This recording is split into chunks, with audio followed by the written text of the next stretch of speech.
Hello, Louis. Thank you for joining us. Good morning, Dan. Thanks for having me. So perhaps we could just start with a brief introduction to who you are and where you come from. So I'm the CIO of LNG Capital. I am an investment manager that works out of London, and we look at a variety of European corporate debt opportunities. Now, you're fresh off the panel having this discussion about Dodd Frank and regulation in general, which has kept everyone quite intensely in debate today. I was quite interested, actually. You were talking about the fragmentation of banks and dividing up the different sections, and actually how, whilst there's a lot of debate about whether or not that's a good thing, you're saying not only is it a good thing for the industry and the world in general, but actually for the banks themselves. I think banks typically are two different institutions. There's the institution that likes to take the risk, that looks at the markets, that has proprietary trading or other activities which are profitable and which use capital but don't require a different type of risk management and oversight. And then there's the cash deposit part of the institution, which is a lending and if you will, a bank. Those two need to be separated, perhaps by regulation or at least by the management internally in banks looking at the two different sides as different institutions.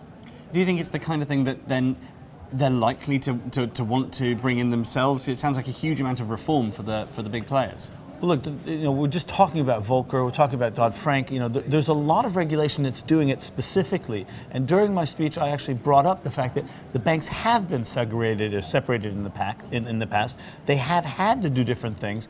So I think there's now a move back to what was in place 20, 30 years ago. Glass-Steagall in the 20s was passed specifically to separate the two parts of banks.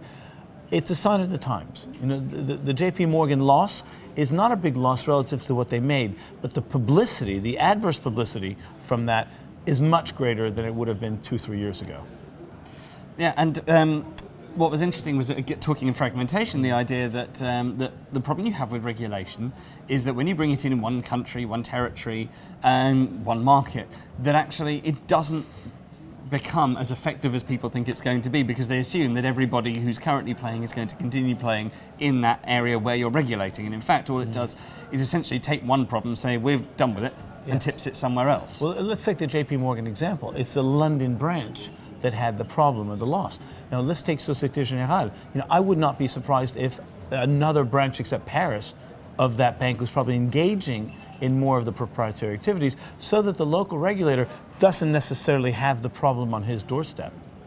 So now we have this world where one can sit at anywhere in the world and still engage in international markets. Yes. Are we now not in a position where we have to think much more globally about regulation and try and get all the regulators to sit down and at least at a top level say these are the key things that need to be regulated so that no one can get around it? Is that really likely to happen, however? I mean, Europe can't decide what it wants to do about Greece.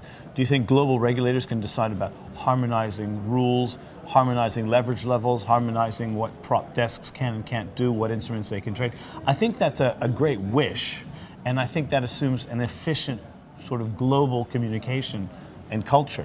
The reality is that the local regulators will probably allow local jurisdictions to have different, if you will, risk and regulatory oversight, and therefore create an unlevel playing field where banks or small institutions, hedge funds, whatever, might want to go to domicile because the regulatory oversight is more in their favor. So I think that's great, but I don't think it'll happen. I think you'll get the opposite. The major countries will probably do something similar, but, quote, with local flavor. Whereas there'll always be, if you will, offshore centers. Singapore, Channel Islands. Switzerland has now gone regulatorily in the other direction, i.e. very high regulation.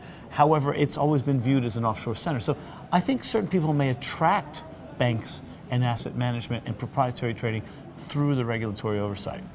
So it's interesting you picked up on level playing field, because that was again another topic that came up before.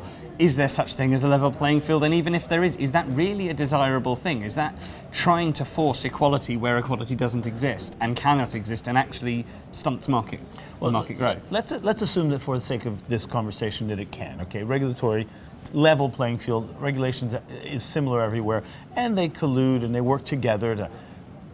What happens next is usually taxation then becomes standardized and global.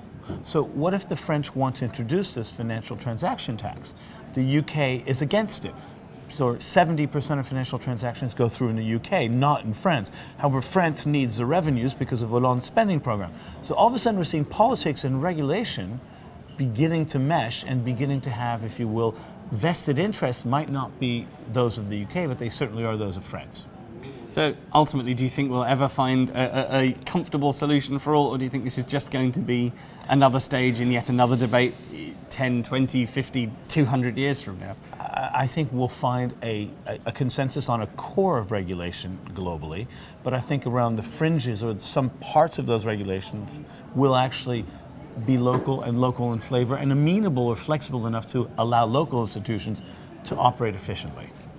Well, thank you very much for taking the time. It's been a real pleasure. I'm looking forward to catching up with you later in the conference. Thank you.